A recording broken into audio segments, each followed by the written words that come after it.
en este área, y además que existen diferentes tipos de factores de orden cultural, biológico, ambiental, socioeconómico, que nos permiten entender cuáles son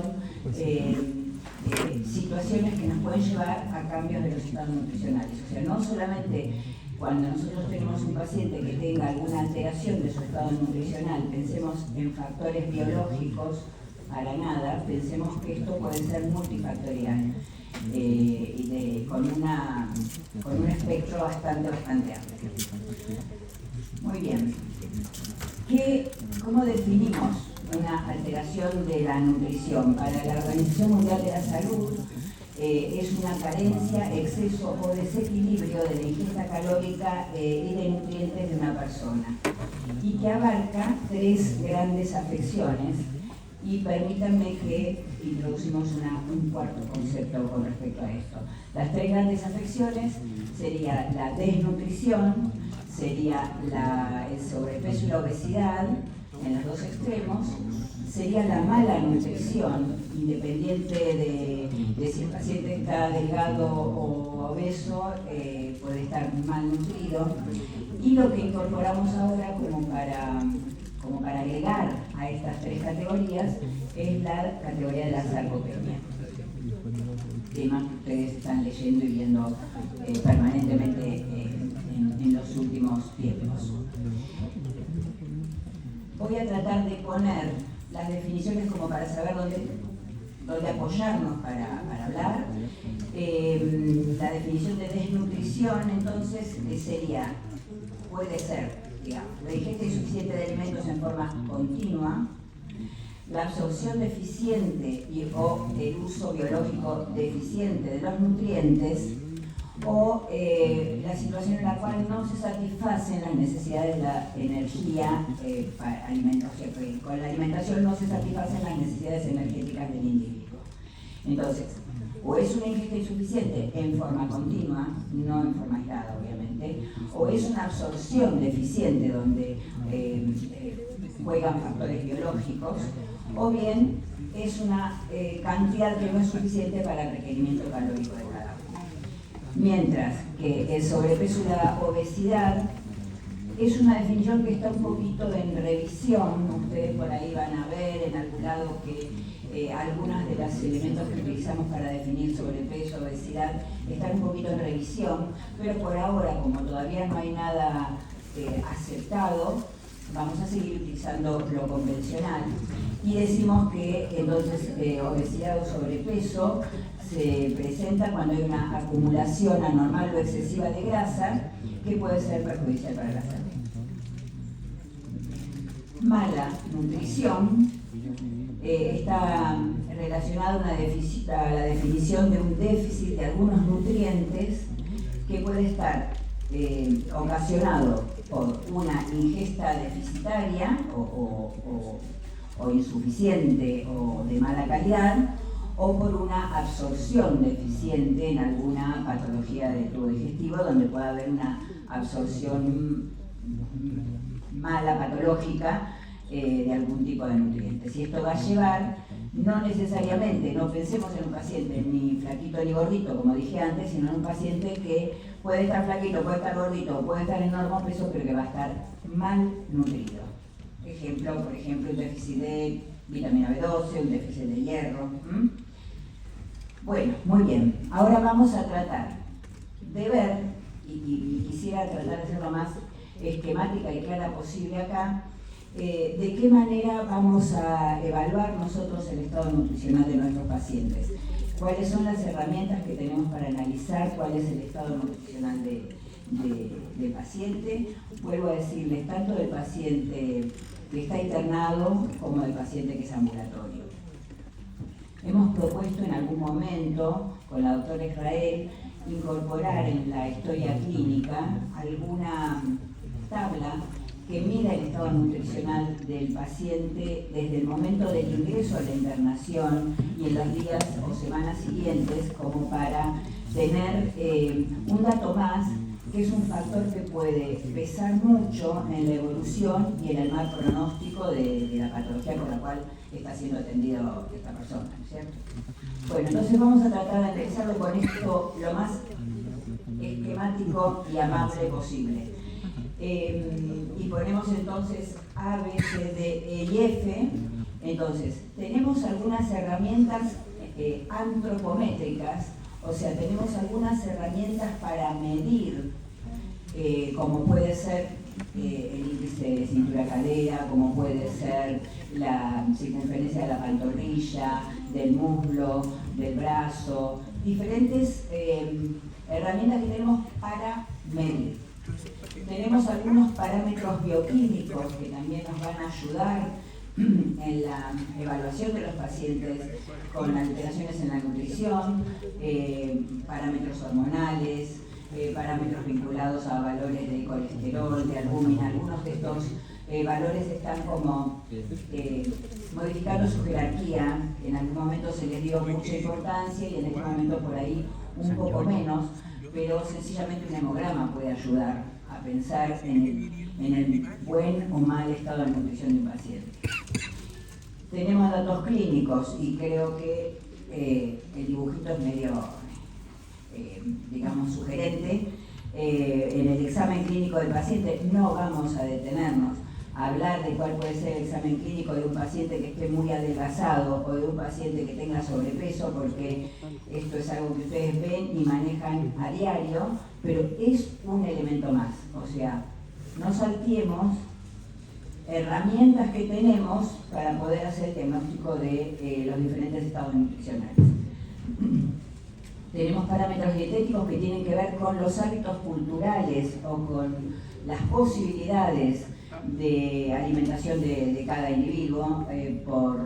Por pauta cultural hay gente que, o hay poblaciones o hay países que tienen un determinado hábito diferente al de otro. De hecho, nuestro país tiene o tenía hasta hace muy poquito un hábito de ingesta de carnes rojas muy alto, mientras que hay comunidades que por ahí tienen parámetros de alimentación muy específicos, muchas veces vinculados a la condición geográfica de cada lugar, y hay otros que son relacionados con determinadas posturas, como puede ser el veganismo o los vegetarianos.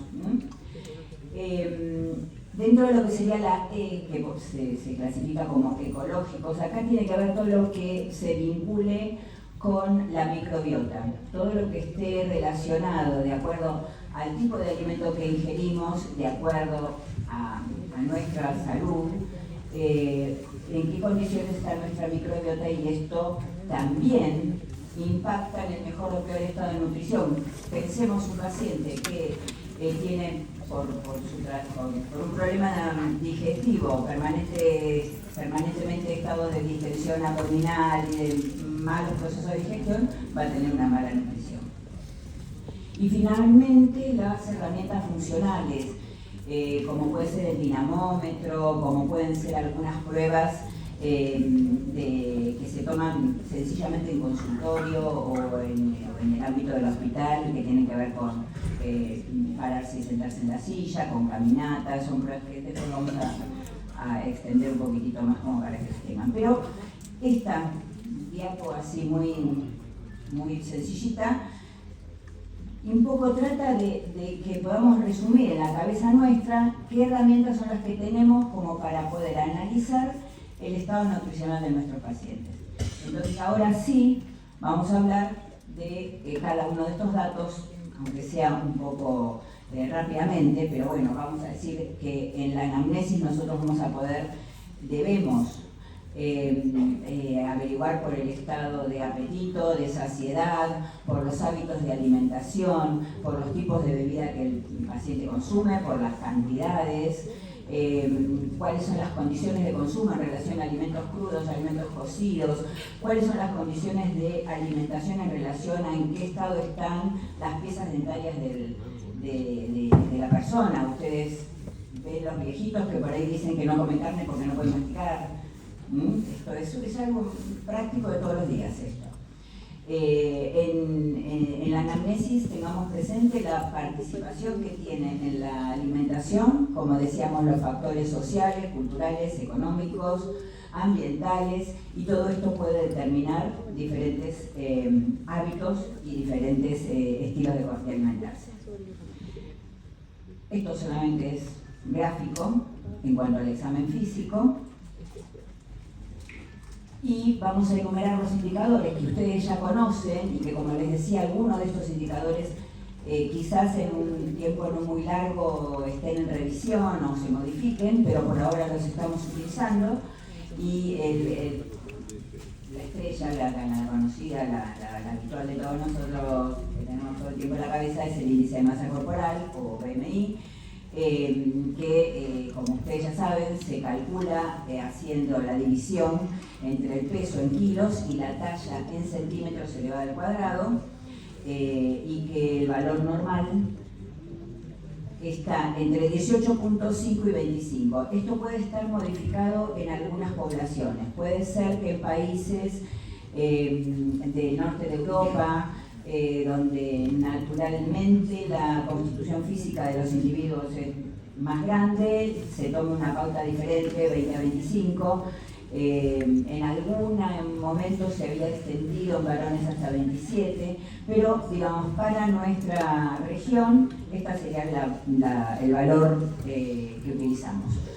Tengan en cuenta que en caso de personas que tienen una mayor cantidad de tejido magro, por ejemplo, deportistas de alta competencia, el índice de masa corporal no es útil para determinar la composición corporal porque tienen mucha masa muscular y poquita masa grasa, entonces no tiene la misma proporción que una persona estándar. Entonces el índice de masa corporal no lo utilizamos en algunas personas, como por ejemplo atletas o gente que hace alta competencia. El otro indicador que conocemos es el de la circunferencia de cintura, que se toma con una cinta numerada, con 1 metro, sobre la línea. Esto es importante tenerlo sistematizado, sobre la línea media axilar, en el punto medio entre la cresta ilíaca y el reborde costal, porque si no se toma más arriba, más abajo, varía. Valores normales para la mujer, 80, para el varón, 90. El porcentaje de grasa corporal es otro indicador interesante y hay tablas, que yo les puse acá una cita como para que, si les interesa tenerla guardada en el teléfono o en la computadora, son tablas que existen en internet y que automáticamente con 2 o 3 datos del paciente hacen el cálculo de cuál es el porcentaje de la grasa corporal del individuo. Estos son los valores normales, porcentaje de grasa corporal para mujeres, depende como ustedes ven de las edades, hasta los 39 años, entre los 40 y los 59 y entre los 60 y los 79 o 60 y más. Las pautas son diferentes para el porcentaje de grasa corporal porque naturalmente en el individuo con el paso del tiempo la masa muscular se pierde y se reemplaza por masa grasa. Por lo tanto, ustedes ven que los valores van variando, depende de las edades. Y además porque cuando estamos hablando de una población entre 15 y 30, 15, 18, 20, 25, son poblaciones que están en crecimiento, donde la masa muscular es más importante y eso después se va equilibrando y desbalanceando en el paso del tiempo. Por eso los valores son distintos y por ahí lo tienen que tener ustedes guardados como para poder referenciarlos. Estos son los valores para varones y lo mismo, varían de acuerdo a las edades y es la misma explicación.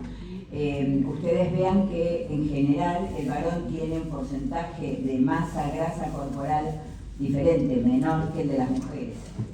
El varón tiene una proporción diferente a la mujer. Hay otros indicadores que se usan bastante, que se pueden usar con facilidad para nosotros, para la práctica diaria, porque hay algunos equipos que sirven para el cálculo del estado nutricional, que son por ahí unas balanzas que ustedes han visto, grandes, que calculan todo en décima de segundo, pero que son equipos costosos y no son del todo exactos. Entonces, sin contar con ese tipo de equipamiento, me parece mejor traer como referencia los cálculos de los pliegues, por ejemplo, que hay un aparatito que se llama lipocalibre, que es muy sencillo, que se utiliza para tomar estas medidas. Se puede tomar el pliegue bicipital en el brazo no dominante extendido, la cara anterior, entre el codo y el hombro. Se puede tomar el pliegue tricipital también en el brazo no dominante, en la cara posterior, entre el codo y el hombro. Se puede tomar el pliegue subescapular, que está 1 centímetro por debajo del ángulo subescapular, el pliegue suprailíaco sobre la cresta ilíaca a la altura de la línea media axilar. Estos son algunos gráficas de dónde serían las distintas localizaciones como para tomar los pliegues con el lipocalibre, que es un aparato de metal que tiene 2 ramas y funciona como si fuera una especie de compás, y ahí tiene una tabla, una guía de medida, y eso nos permite tener la medición. Esto es interesante, el cálculo del pliegue, en el seguimiento del paciente. Quizás no tanto en el diagnóstico, pero sí en la evolución y en el seguimiento. Y estos son los indicadores más sofisticados, quizás los más exactos, pero no siempre los que están disponibles. Por ejemplo, la bioimpedancia eléctrica, que determina el volumen de líquidos y de masa libre de grasa en personas sanas. Es sumamente sensible a los cambios de líquido, por lo tanto, si el paciente no está bien hidratado o si el paciente está reteniendo líquido, no nos sirve. La masa adiposa resulta insuficiente cuando está por debajo del 12% de los hombres y por debajo del 20% de las mujeres, y es excesiva con 25 o 33% respectivamente. Otro método que quizás es de los más interesantes es la absorciometría radiológica de doble energía, que es la de DEXA, que estima con mucha precisión la masa grasa y la masa libre de grasa. Tiene muy buena correlación entre la grasa y el músculo. Lo que falta con este tipo de medidas es la estandarización, o sea, que tengamos estandarizada la misma medida para todos los equipos. Por ahí se puede tener estandarizado siempre con el mismo equipo o con otro, pero lo bueno sería poder disponer de una estandarización similar para todos los equipos para poder utilizarlo, como uno puede pedir una tomografía o una densitometría y poder tener de esa manera los resultados. Le falta un poquito todavía y obviamente implica una aparatología que no siempre está disponible. Se puede utilizar la ecografía, el ultrasonido, se puede utilizar la tomografía, la resonancia, que miden bien el panículo adiposo y el tejido muscular, pero no son mejores que la antropometría. La antropometría es más accesible, más fácil y no expone al paciente a rayos, por ejemplo, como puede ser en el caso de la toma. Así que estos serían las herramientas más complejas o más sofisticadas que tenemos como indicadores. Bueno, habiendo tratado de presentar esto en relación a lo que quisiera es que se entienda que hasta acá la idea fue tratar de decir cuáles son las herramientas que tenemos para ver si un paciente está bien nutrido, mal nutrido, si está nutrido, está obeso, si está desnutrido o qué es lo que está pasando. Inclusive si está sarcopénico, porque el DEXA sirve bastante para el tema de sarcopenia. Entonces, una vez que tenemos estas herramientas en la mano, ahora vamos a ver cómo las aplicamos en cada una de las situaciones clínicas. Y vamos a empezar por la desnutrición. Recuerdo la diapositiva que vimos al principio, que nos define a la desnutrición como o la ingesta insuficiente de alimentos en forma continua, o la absorción deficiente o el uso biológico deficiente de nutrientes, o la que no satisface las necesidades de energía alimentaria, o sea que el nutriente no es suficiente para satisfacer la energía alimentaria que necesita cada individuo. Entonces, con esta definición de desnutrición, vamos a ver de qué manera hacemos diagnóstico. No solamente, o no podemos pensar en hacer el diagnóstico a ojo, viendo un paciente que está flaquito, o no podemos pensar en hacer el diagnóstico de desnutrición en un paciente que tenga un índice de masa corporal bajo, porque no necesariamente va a estar desnutrido. Para tratar de consensuar y tener un idioma en común, es que se utiliza en el diagnóstico de desnutrición desde el año 2019 los criterios de Glim, que es un modelo que tiene dos pasos. Un primer paso es el screening, o sea, buscar la población que puede estar desnutrida, y un segundo paso es la clasificación. En el primer paso, bueno, esto es la gráfica de esto que yo dije. La primera parte sería el screening, el buscar quién puede ser la población que esté en riesgo de desnutrición o desnutrida, y el segundo paso, la evaluación de la misma. Esto es una herramienta, no es la única, pero es una herramienta muy práctica, muy cómoda, muy sencilla, para screening, para tratar de identificar población con mala nutrición. Y acá tenemos tres datos a ver. Si el paciente ha perdido peso recientemente e involuntariamente, porque si lo ha perdido porque se puso a dieta, porque quiere bajar de peso, es otra historia. Si lo ha perdido recientemente e involuntariamente. Si ha perdido peso, y ustedes tienen al costado las cantidades de peso entre 1 y 5 kilos, entre 6 y 10, 11 y 15, más cantidad o no sabe cuánto, y todo eso tiene una puntuación. Y si come mal, porque está anoréxico, porque tiene poco apetito, y también esto tiene una puntuación. Ustedes ven que con la puntuación nosotros podemos hacer entonces un resumen y decir que si existe una análisis donde el puntaje es mayor a 2, el paciente claramente tiene riesgo de desnutrición. Con un puntaje mayor a 2 de este screening tiene riesgo de desnutrición. Entonces, con este screening hecho, vamos a la segunda parte, que es el diagnóstico según los criterios del Glim. El cribado o screening es lo primero que ya comentamos, que es la detección del riesgo nutricional, y ahora vamos a tratar de utilizar, según los criterios de Glim, una herramienta para el diagnóstico concreto de desnutrición. Y esta tabla, esta herramienta de diagnóstico, tiene dos tipos de criterios. Tiene criterios fenotípicos y criterios etiológicos. En los criterios fenotípicos ustedes tienen, por ejemplo, la pérdida de peso, si es mayor al 5% en los últimos 6 meses, o si es mayor al 10% en un periodo que va más allá de los 6 meses. Tienen un bajo índice de masa corporal, menos de 20. De esta, en realidad ustedes lo tienen, así que no tiene sentido que se los lea, pero acá tienen clasificado de acuerdo a las edades, o sea, se toma la edad como dato, como para ponerlo en una categoría o en la otra. Y la posibilidad de que la masa muscular esté reducida según alguna técnica, cualquiera que se utilice, alguna técnica que esté validada para la medición de la composición corporal, como las nombramos antes, como puede ser el pliegue, como puede ser alguna de las pruebas de parado, levantado, prueba de marcha, que ahora las vamos a comentar.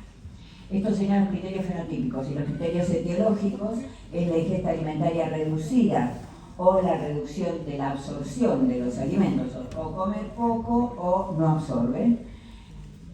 Menos del 50% de ingesta recomendada por más de una semana, o cualquier reducción de ingesta por más de 2 semanas, o cualquier enfermedad crónica. Y acá entra como un detallecito diferente. Cualquier enfermedad crónica digestiva con impacto adverso en la asimilación o en la absorción de los alimentos. O sea, incorporemos acá la idea de la enfermedad que lleva a la desnutrición. No solamente la mala alimentación, sino la enfermedad que puede llevar a la desnutrición, que esto lo ven todo el día. Y el segundo punto del criterio etiológico sería la inflamación, que está vinculado con la enfermedad aguda o con una cirugía, o está relacionado con una enfermedad crónica que a través del tiempo lo lleva al paciente a la desnutrición. Bien, esto sería lo mismo, quizás graficado como para que les quede, los criterios fenotípicos, entonces la pérdida de peso, el índice de masa corporal y la caída de la masa muscular. Los criterios etiológicos vinculados con la ingesta, poca ingesta o mala absorción, y vinculados con la presencia de enfermedades crónicas o agudas que lleven a la mala nutrición. Dijimos que tenía que ver también la cuestión de la masa muscular, que esto era como importante y como por ahí cada vez más importante.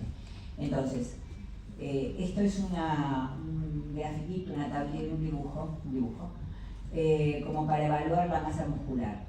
Vuelvo a repetirles que no en nuestro país, sino en todos lados, la cuestión de la importancia que tiene en la salud la sarcopenia o la disminución de masa muscular es cada vez más importante. O sea, cada vez se habla más de este tema, ustedes lo escuchan cada vez más cuando van a algún congreso, a alguna charla, cada vez se escucha más el peso que tiene la sarcopenia como un factor de riesgo en la evolución de las distintas enfermedades, un factor pronóstico, un factor vinculado a la mortalidad. Lo que no existe todavía en ningún lado, ni acá ni en ninguna parte, es claramente una herramienta fácil, accesible y segura que con seguridad nos diga si el paciente está sarcopénico o no. Esto está revisándose. Por eso traje este dibujo como para que quede cierto concepto de cómo hacemos para definir a un paciente sarcopénico o no sarcopénico. Si nosotros tenemos disponibilidad de cualquiera de las técnicas más complicadas, como puede ser la DEXA, la tomografía, el ultrasonido, la absorciometría, cualquiera de todas estas técnicas más sofisticadas, o si no la tenemos. En general, en la práctica diaria no siempre contamos con todas las técnicas complejas, entonces utilizamos las medidas antropométricas y el examen físico del paciente. En las medidas antropométricas y examen físico como básico, la circunferencia de la pantorrilla, la circunferencia muscular del brazo y el examen físico. Dependiendo de estos datos, ustedes van a ver si el paciente está o no en condiciones de pensar que está sarcopénico. Nos preguntamos si tenemos disponibilidad de datos de referencia específicos para la técnica, para el método, para la etnia, porque es diferente también estas pautas dependiendo de, como yo le decía antes, de qué etnia tiene el paciente. No es lo mismo un paciente que tiene una ascendencia noruega que un paciente que tiene una ascendencia japonesa, por ejemplo. Constitucionalmente es diferente. Bueno, con esto podemos tratar de poner en sospecha la presencia de que el paciente tenga una baja masa muscular y entonces lo pasamos por los criterios de Green para ver si tiene un estado de mala nutrición que esté confirmado, y entonces hacemos una evaluación funcional completa midiendo todo la masa muscular y midiendo la fuerza muscular, porque son dos cosas distintas. La masa muscular y la fuerza muscular, ahora lo vamos a ver, una pequeña diferencia entre una y la otra. Esto quisiera quizás resumirlo, que en la práctica de todos los días nosotros podemos sospechar una sarcopenia en cualquier individuo adulto. Después de los 40 años la masa muscular empieza a disminuir y empieza a ser reemplazada por masa grasa. Entonces podemos sospechar una sarcopenia en cualquier individuo adulto, y las herramientas que vamos a tener para pensar en esto es, por ejemplo, el descenso de peso. Aquel paciente que dice yo, paciente adulto mayor que dice yo como igual pero bajo de peso, o la familia se preocupa porque come pero está bajando de peso y baja de peso porque pierde masa muscular. La pérdida de la fuerza, medida con algunos aparatos que hay para medir fuerza muscular, o medida con la capacidad sencillamente que el paciente sentado en una silla se pare sin ayuda de los brazos, y cuántas veces se puede parar en un plazo de tiempo. Esas son todas medidas sencillas que están incluidas dentro de las antropométricas como para decir que existe una caída de la masa. Bueno, llegamos al diagnóstico de desnutrición, entonces ahora, sencillo, muy fácil, hacemos una división de los grados de gravedad, no queda bien, pero bueno, los diferentes niveles de gravedad de la desnutrición, y entonces ustedes tienen el estadio 1 y el estadio 2, basándonos en los criterios fenotípicos. Y acá lo que tiene que ver es cuál es la pérdida de peso, cuál es la disminución de la masa muscular y cuál es la masa del índice de masa muscular y cuál es la masa muscular reducida. O sea, los criterios fenotípicos que nombramos en los criterios de Glim, esos son los que van a servir para clasificar a los individuos en una desnutrición de estadio 1, que es moderada, en las cuales hay un criterio, o una desnutrición de estadio 2, que es severa, dependiendo de esta tabla, de los valores que ustedes tienen acá. La desnutrición o la mala nutrición, que también la nombramos vinculada a aquel paciente que por ahí no está desnutrido en cuanto a su índice de masa corporal, pero está mal nutrido, ambas condiciones pueden estar presentes con o sin enfermedad. Si están presentes con enfermedad, son pacientes que ustedes ven todos los días en el consultorio o en el hospital, son pacientes que tienen patologías crónicas o agudas, con inflamación o sin inflamación, que los llevan a un mal estado de nutrición. Montones de ejemplos acá, ¿o no? Montones de ejemplos, pacientes oncológicos, pacientes con enfermedades, con trastornos de la absorción, pacientes, me refiero con enfermedades inflamatorias intestinales, pacientes con montones de enfermedades crónicas o bien pacientes agudos en postoperatorios prolongados.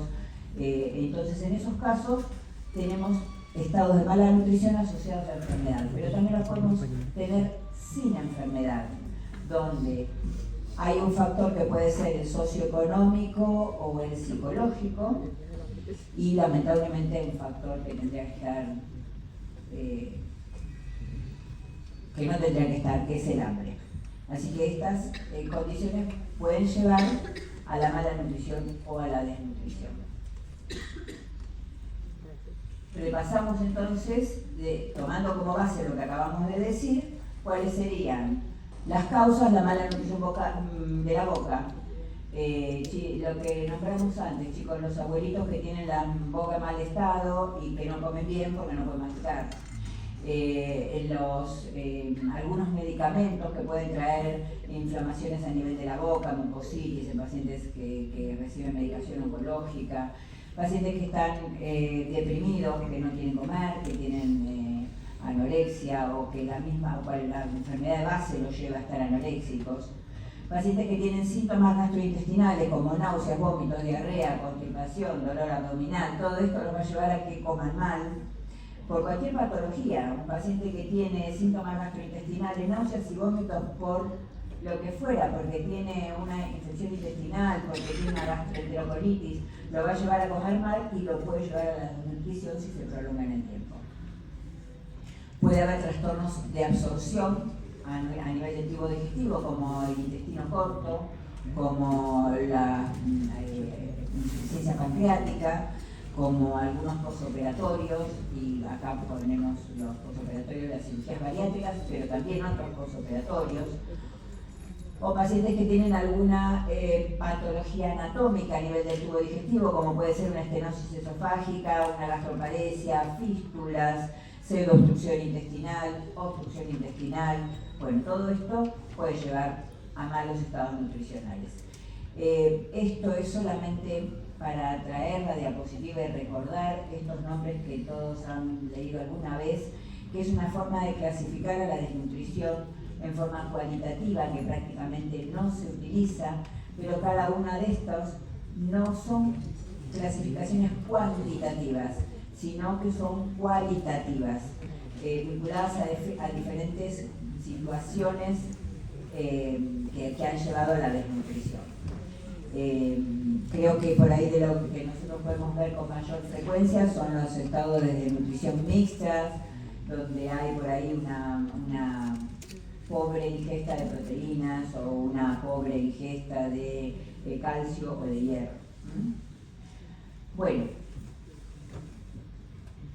yo les comenté que utilizábamos la escala o la tabla de Grim para hacer diagnóstico de desnutrición, y esto es, como dije un poquitito cuando la mencioné, esto se ha organizado para tratar de tener criterios que lleven a un consenso global y para poder analizar cuál es la prevalencia de desnutrición, cuáles son las intervenciones y los resultados que puedan servir y que sean comparables entre los distintos lugares. O sea que para que todos tengamos la misma herramienta y hablemos el mismo idioma cuando estamos hablando de algo frecuente como puede ser la desnutrición o la mala nutrición. Esto no tiene que reemplazar a la evaluación nutricional exhaustiva, no tiene que reemplazar el examen exhaustivo y al laboratorio cuidadoso del paciente, sino que es un elemento más. Cualquier profesional de la salud debe ser capaz de hacer esta escala, de evaluar estos 5 criterios, y puede aportar información pronóstica y probablemente también sea útil en un futuro cercano como para tomar herramientas de tratamiento utilizando esta escala. Bueno, el segundo gran tema de estos era el sobrepeso y la obesidad, que dijimos que es la definición que tenemos en este momento es la de una acumulación anormal o excesiva de grasa que puede ser perjudicial para la salud, definición que quizás en un tiempo no muy alejado se modifique, pero esta es con la que contamos en este momento. En la anamnesis de los pacientes que tenemos con obesidad, tenemos que tener en cuenta los antecedentes familiares de obesidad. El paciente gordito, que el papá, la mamá, el hermanito, el tío, todos son gorditos. La presencia de patologías vinculadas a la obesidad, como puede ser la diabetes mellitus, la hipertensión, algún tipo de patología que pueda estar vinculada a la presencia de obesidad. Tener presente, cuando hacemos la historia clínica, los registros perinatales, si sabemos con qué peso nació, cómo creció en su primera infancia, si fueron de pretérmino, si están presentes enfermedades genéticas, y los registros personales, el peso en la infancia, en la adolescencia, los hábitos alimentarios, el sedentarismo, la historia de sobrepeso, de obesidad, la historia de intolerancia a la glucosa, de diabetes, de síndrome metabólico, qué medicación toman. Todos estos elementos ayudan a ver o a posicionarnos delante del paciente que ya vemos que tiene un tema de sobrepeso o de obesidad, pero nos va a permitir posicionarnos como para tener en claro qué es lo que está pasando y qué va a poder pasar con este paciente, si en algo lo vamos a poder ayudar, porque es difícil ayudarlos, si en algo vamos a poder ayudarlos. En el laboratorio ustedes pueden tener parámetros que pueden ser de gran ayuda, por ejemplo, valores elevados de gamma-glutaminas peptidasa, de transaminasas, que pueden estar vinculados con una esteatosis hepática, con un síndrome metabólico, alteraciones de las cifras de hormona tiroidea, valores elevados de glucemias en ayunas, de hemoglobina glicosilada, una prueba de tolerancia alterada, la presencia directamente de una diabetes mellitus. Todos estos datos de laboratorio ayudan a enfocar estos pacientes. Y los indicadores, no vamos a desarrollar de nuevo, ya lo desarrollamos, vamos a usarlos ahora. serían el índice de masa muscular, sería la distribución grasa corporal y el índice cintura-cadera o la medición del diámetro de la cintura. Entonces, estos serían los indicadores que vamos a utilizar para diagnosticar el paciente con sobrepeso u obesidad. Todos conocen la diferencia entre sobrepeso y obesidad, el índice de masa corporal nos lo marca clarito y nos dice si el paciente tiene sobrepeso o si tiene obesidad o si tiene, cuando el índice está por arriba de 40, una obesidad mórbida. Y ya tenemos otro enfoque en ese caso. El perímetro abdominal para la mujer o para el varón, que ya lo habíamos nombrado y que habla de la presencia de una obesidad de distribución central. Que ustedes saben que esto implica un factor de riesgo cardiovascular más alto que el paciente que tiene obesidad pero que no tiene una obesidad de distribución central. Nosotros podemos tener un paciente que tenga un perímetro abdominal normal o casi normal, pero que sea un obeso, porque no tiene una distribución central. Cuando tienen distribución central, tienen un riesgo mayor. Al mismo peso, misma talla, mismo individuo, lo mismo, pero uno con distribución central de la obesidad y el otro no, el que tenga distribución central tiene un riesgo más alto. En los adolescentes y en los chicos, para el diagnóstico de obesidad central se utiliza otro indicador, que es el índice cintura-talla, que se obtiene de dividir el perímetro de la cintura en centímetros y la talla en centímetros. Es diferente porque tenemos una población que está en crecimiento, niños o adolescentes. Nosotros en general no hacemos pediatría, vamos a ver más adolescentes, pero cada vez vamos a ver más adolescentes con problemas de sobrepeso y de obesidad, y ya lo deben estar viendo, y ya deben estar viendo cada vez más adolescentes con problemas de diabetes tipo 2. No digo diabetes 1, que es la que conocemos en los chicos, en los jóvenes, pero diabetes tipo 2 vinculada a los malos hábitos de alimentación, al sedentarismo y al exceso de peso. Los grados de obesidad que nombrábamos antes, de acuerdo al índice de masa corporal, normal hasta 25, entre 25 y 30 sería un paciente con sobrepeso, de 30 a 35 sería un paciente con obesidad grado 1, de 35 a 40 un paciente con obesidad grado 2 y por arriba de 40 obesidad mórbida o obesidad grado 3, muy difícil de manejar, muy difícil de manejar. Tenemos ahora por ahí algunas herramientas farmacológicas que ustedes, todos los pacientes deben haber preguntado, que salen en el diario, que salen en las redes y que hablan los famosos, que están, digamos, muy en boga en este momento y que quizás algo de eso ayude en alguna de estas circunstancias. Bueno, mencionamos un poquitito más el tema de sarcopenia, porque realmente creo que es importante que llevemos este concepto bastante fijado en la cabeza. Es una combinación de baja fuerza y masa muscular, con alteración funcional del músculo. Tiene alteración funcional del músculo, que afecta a poblaciones de diversas edades y por diversos motivos. O sea, combinación de baja fuerza y baja masa muscular. Las dos cosas necesitamos. Poca fuerza, poca masa, para hablar de sarcopenia.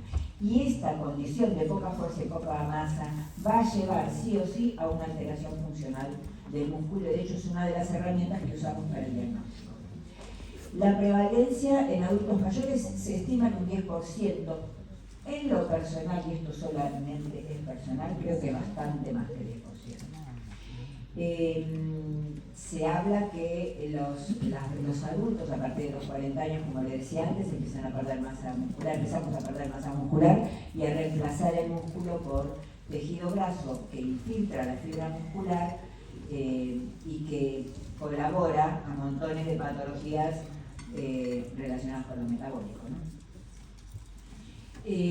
Recientemente cobró importancia la detección de enfermedades reumáticas e inflamatorias y otro tipo de enfermedades inflamatorias en general que pueden llevar a la sarcopenia. Pensemos que un paciente que tiene una artritis reumatoidea, que tiene años de evolución, que tiene dificultad para movilizarse, va a tener una sarcopenia.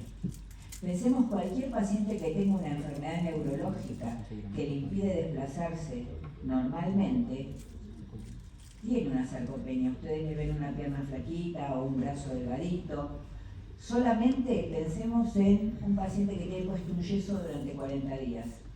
Una vez que se lo sacan, tiene la pierna flaquita, porque ha perdido la masa muscular. Con la diferencia que después de eso la va a recuperar, porque lo que ha atravesado es una enfermedad o un problema de salud agudo.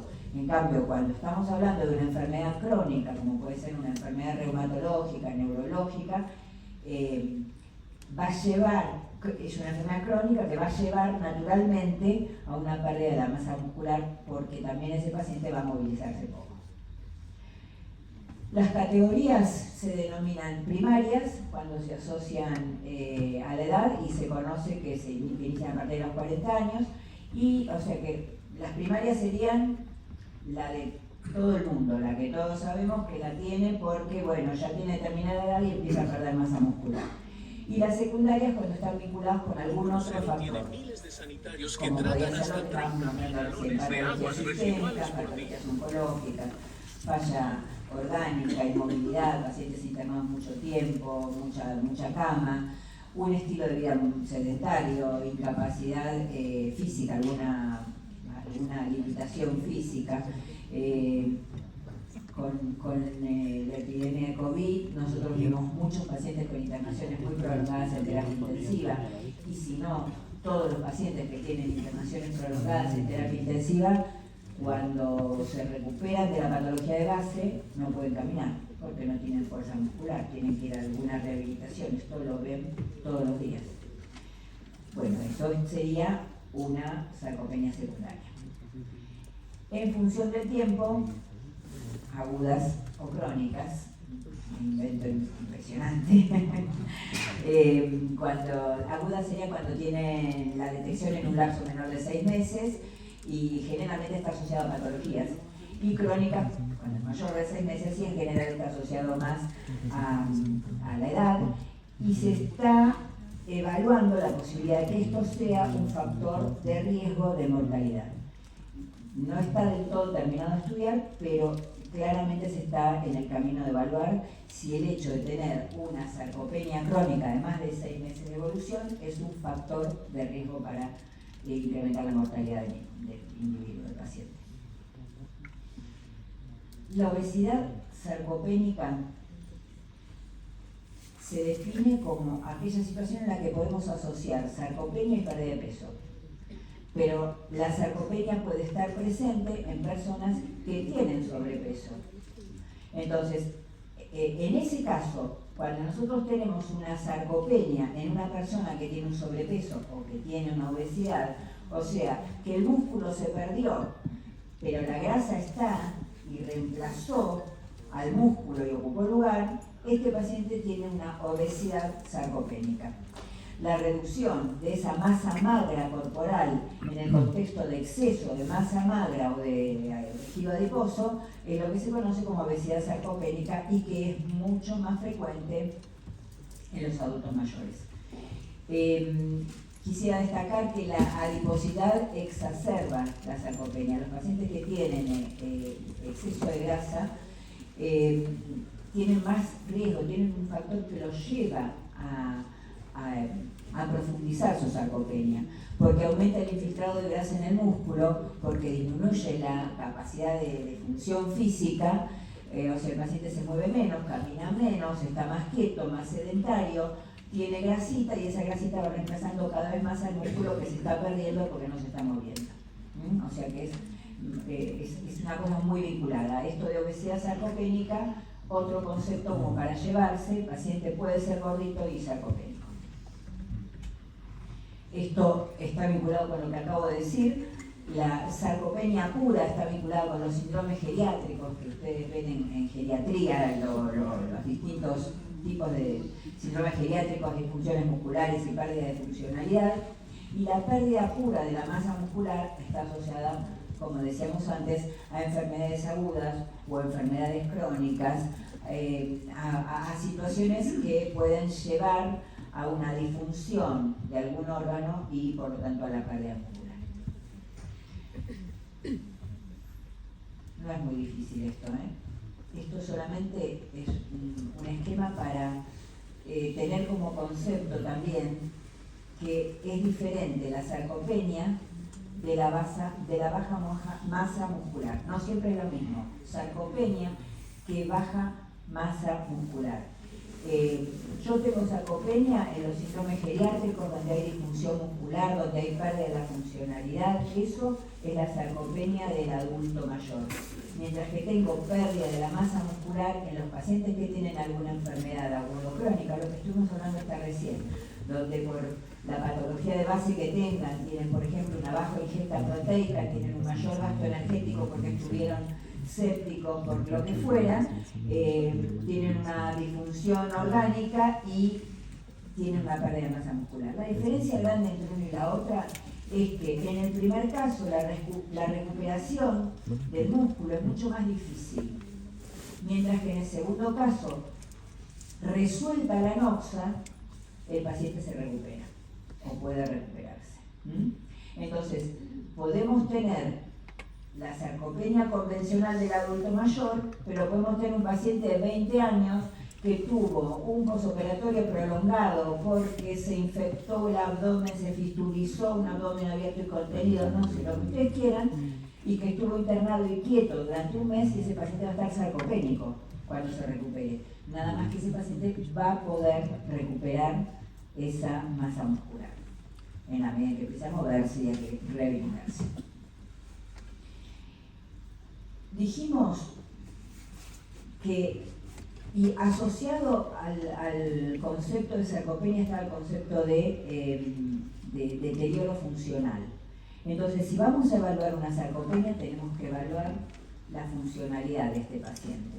Por supuesto, vamos a ver el examen físico, por supuesto, vamos a ver la masa muscular, que la podemos evaluar, como dijimos al principio, con resonancia, con DEXA, con tomografía, con ultrasonido, con bioimpedancia, tomando medidas de circunferencia de pantorrilla, de brazo, pliegues, pero tenemos sí o sí que hacer pruebas de fuerza o performance. Estas son las medidas de la circunferencia de pantorrilla para hombres y mujeres. No nos vamos a detener en esto porque ya hablamos de cómo medirla y para qué nos sirve. Pero sí me detengo un minuto para hablar de lo que serían las pruebas de fuerza o performance. Porque si yo voy a pensar en sarcopenia, tengo que tomar una medida de fuerza o performance, medida de fuerza, una prueba de fuerza, para ver si este paciente ha alterado su funcionalidad, ha perdido funcionalidad. Entonces, hay un aparatito muy sencillo que uno puede tener en el consultorio que se llama dinamómetro, que el paciente con su mano hábil lo sostiene, aprieta y hay una escala que se mueve y marca cuál es la fuerza que tiene, le mide la fuerza en la mano. Es un aparato muy sencillo, económico, que puede tener fácil en el consultorio o en el hospital. Se puede hacer una prueba de flexión y extensión de la rodilla para ver si el paciente opone fuerza. Cuando nosotros le pedimos primero que flexione y después que extienda y nosotros oponemos, a ver si opone fuerza, si hace fuerza para extender. Una prueba de velocidad de marcha. Hay tablas donde se mide cuál es la velocidad de la marcha de acuerdo a la edad. Y entonces si la velocidad de marcha está conservada, está bien la prueba funcional, y si el paciente no cumple el recorrido en el tiempo que está estipulado en la tabla, la prueba funcional está comprometida. La prueba del up and go, que es el se levanta y camina, en una silla común y corriente, sin apoyabrazos, que el paciente se levante y camine. En algunas ocasiones esto no lo podemos hacer sin apoyabrazos, porque el paciente no puede, porque por ahí es una persona grande y no puede pararse sin apoyarse. Pero bueno, entonces ya sabemos que ahí hay cierto compromiso funcional, lo podemos tomar con apoyabrazos. Lo mismo que es el test de la silla, que sería solamente pararse, sentarse, pararse, sentarse, pararse, sentarse, cuántas veces en un plazo de tiempo. O el test del balance, que es balanceando el miembro inferior para ver de qué manera sostiene el equilibrio. Acá tienen algunos valores de estas pruebas funcionales, la del dinamómetro, el test de la silla, la velocidad de marcha, el test de la marcha, como para que ustedes sepan que existen, las tengan guardadas, las puedan consultar, pero que lleven el concepto que cuando piensen en sarcopenia, más allá de pensar que ese músculo disminuyó, tienen que pensar que hay compromiso funcional. Estos son las pruebas que se utilizan para fuerza, los exámenes con DEXA, con bioimpedancia y los exámenes de rendimiento. Algunos de estos estudios son de práctica diaria y hay otros que son más de investigación. Traje esta diapositiva solamente para que vean que hay mucho en investigación, mucho todavía en investigación que no ha bajado a la práctica diaria de lo que sería ámbito clínico, que sería internación de hospital, o atención primaria, que sería consultorio. Fíjense que todavía no contamos en la práctica diaria con demasiada cantidad de pruebas que estén validadas, pero hacia ahí vamos. Cuando nosotros tenemos una sospecha de sarcopenia, tenemos que poner al paciente en todo el caminito de todas las pruebas que estuvimos nombrando. Primero evaluar la masa muscular con el DEXA, con el ultrasonido, y utilizar las pruebas de funcionalidad como para confirmar o descartar la presencia de una sarcopenia, y dependiendo del compromiso funcional que tenga, vamos a hablar de si se trata de una sarcopenia severa o no. Bueno, esto sería lo que traje para compartir con ustedes. No sé si quieren hacer alguna pregunta, si podemos hacer alguna pregunta ahora.